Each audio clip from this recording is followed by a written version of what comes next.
Well, change is in the air. We have some big shifts coming, and it is an important time to be planting seeds of the direction that you want to develop in your life.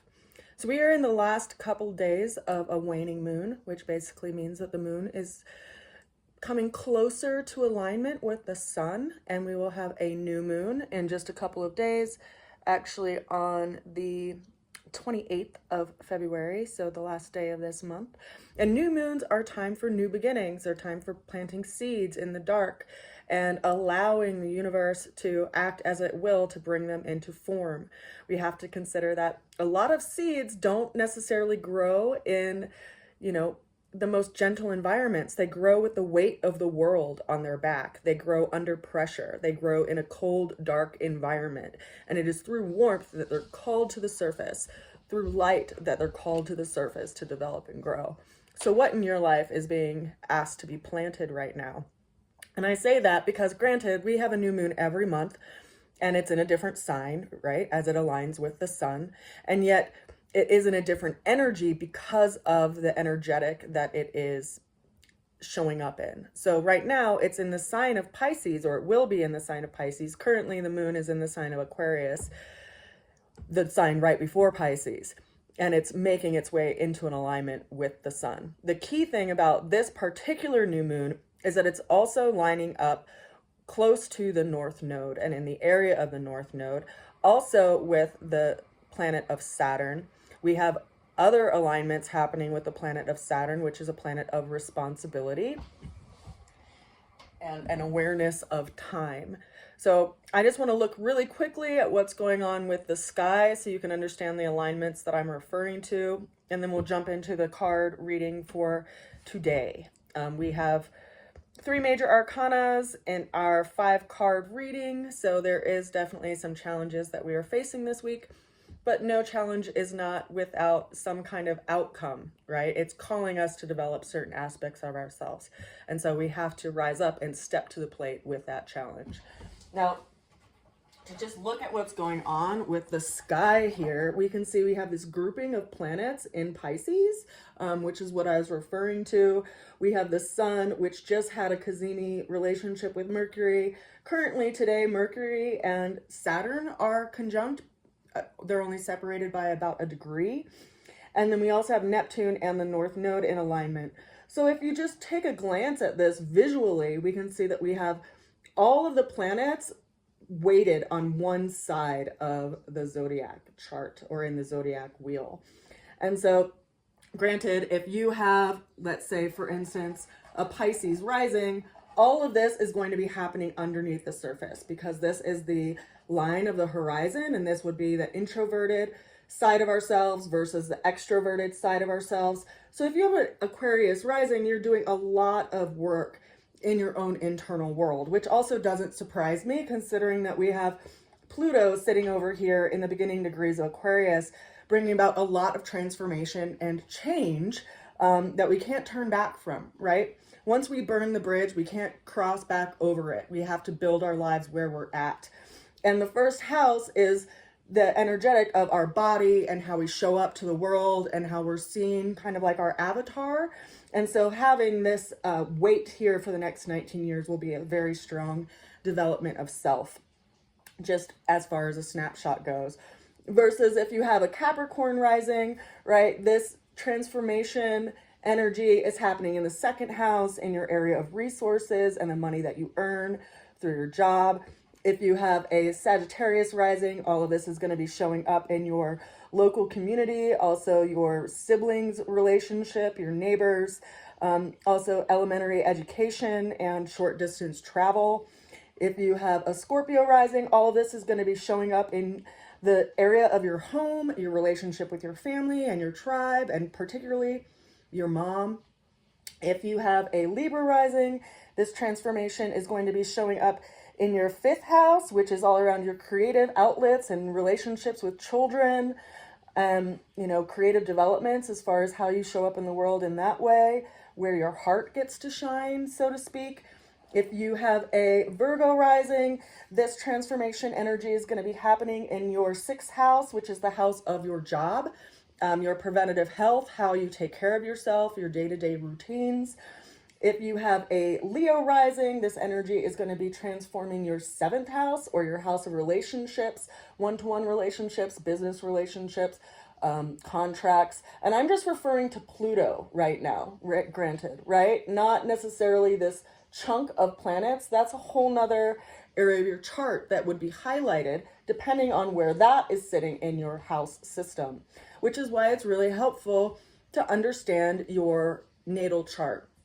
So for instance, if someone is a Gemini rising right now, they are going to be experiencing this transformation energy in their 9th house, but then they're going to be experiencing this shift and like calling, so to speak, in their 10th house, which is their legacy in life, their life path, their reputation in front of others, their career path. And they're being asked to align with and recalibrate with their own higher self so that they can redirect their aim of their arrow to shoot in alignment with where they want to go. So all of these energies are like anchors in our chart that are asking us to bring some new energy to that place when they're sitting there. And depending on the orbit of that particular planet, they can sit there for more or less time.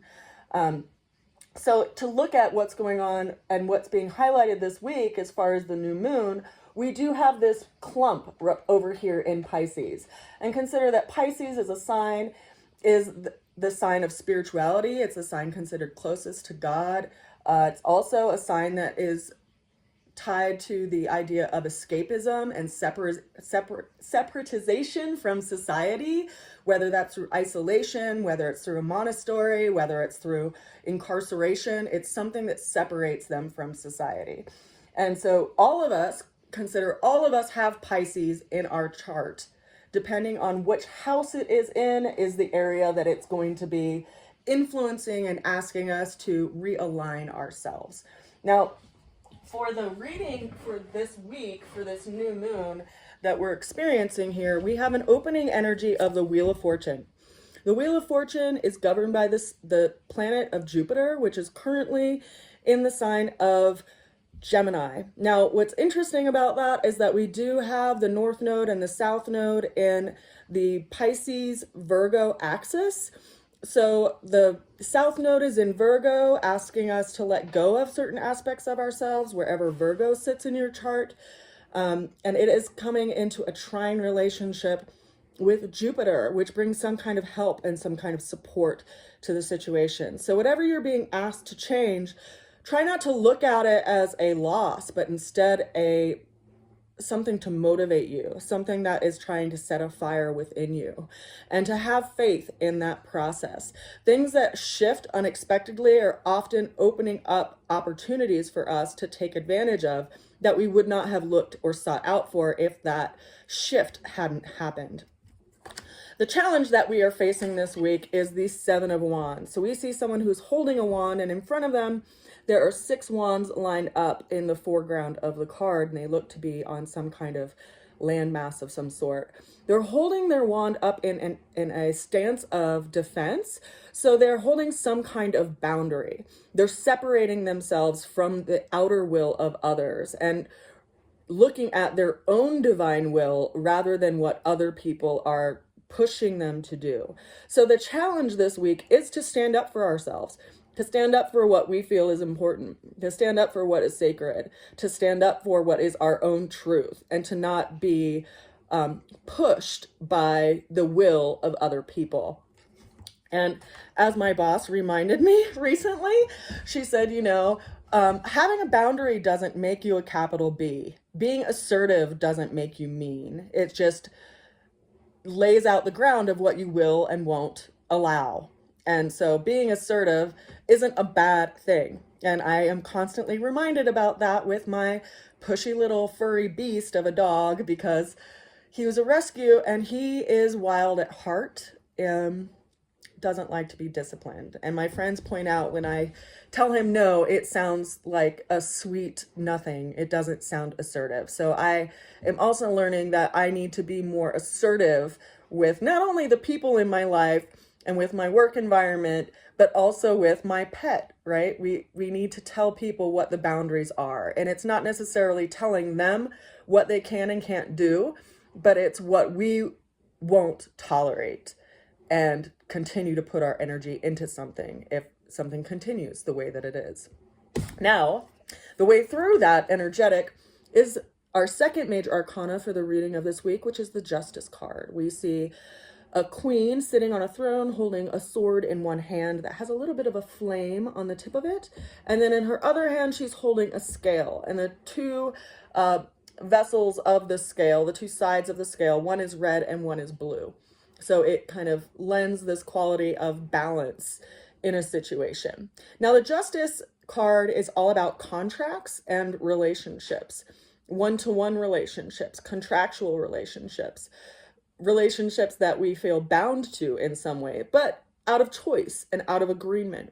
And so perhaps part of this learning around our boundaries is to set a contract, have an agreement with those that we are interacting with so that everyone has their needs met and no one's toes feel like they're stepped on. Now, the ultimate outcome, we have three cards. We have, first of all, the Six of Wands. So we have a couple of wands showing up in our reading for this week. Now, we see the Six of Wands, someone who is riding a horse. They're holding a wand that has a bay laurel wreath at the tip of it and a red flag kind of sailing in the wind. They are surrounded by a group of people who are supporting them moving forward based on past successes.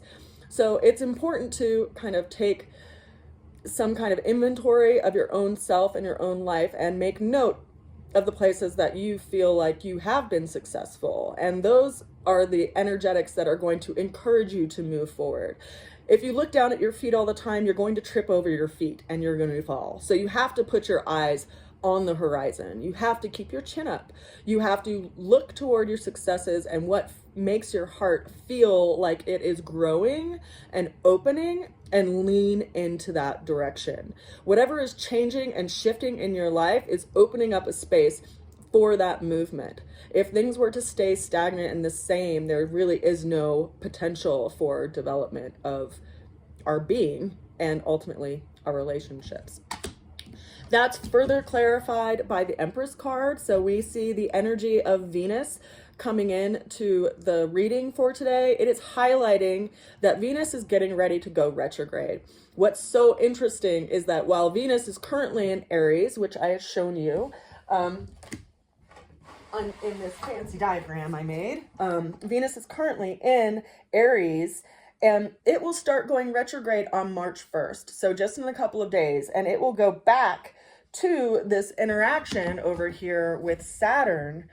It will actually be retrograde through April 12th, and it's going to retrograde all the way to 24 degrees of Pisces. And on that day, we are also going to have Saturn at 25 degrees of Pisces.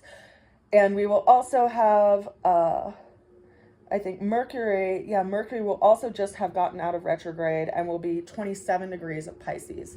So we'll have this grouping, this conversation between Saturn, which is, our sense of responsibility, Mercury, which is communications, conversations, intellectual ideas, and Venus, our sense of relationship and where we feel some kind of support and abundance in our life. So these three things are kind of lining up with Venus backtracking to come into conversation with Saturn. Mercury is also going to go retrograde and backtrack so they can have that conversation with Saturn. And so whatever area that Pisces is sitting in your chart is going to be experiencing that engagement between those three planets and that development. And consider that the North Node is also really close to that degree. So it's as if they're kind of sitting down and deciding what their plan is going to be for the future and what they need to cut out of their lives in order to create a space for those new beginnings. Pretty freaking powerful stuff, if you ask me. And consider that the Empress card is all about a doorway that we have to pass through.